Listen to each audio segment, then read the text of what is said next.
Donc, sur la TGAP et la surtaxe, moi, je veux juste rappeler peut-être une chose qui est importante, c'est que on a baissé la mise en décharge de 30% en France ces 10 dernières années. Ça, c'est vraiment un gain important. Et donc, la politique qu'on a mise en œuvre en matière de déchets fonctionne ces 10 dernières années.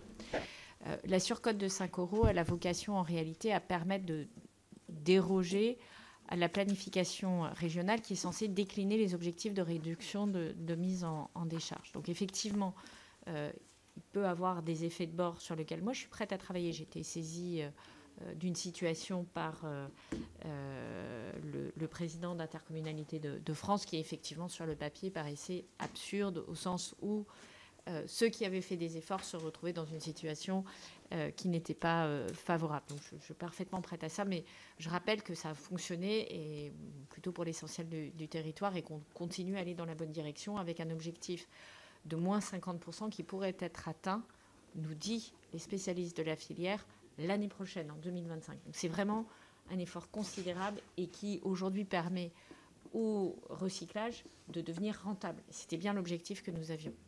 Sur le cahier des charges filière emballage, d'une manière générale, des filières REP, il y a un travail de rebalayage qui est en train d'être fait, notamment en s'inspirant de modèles européens. Je pense notamment au modèle belge, puisqu'il y a plusieurs choses qui ressortent. Peut-être certaines complexités sur certaines filières qui méritent d'être revues.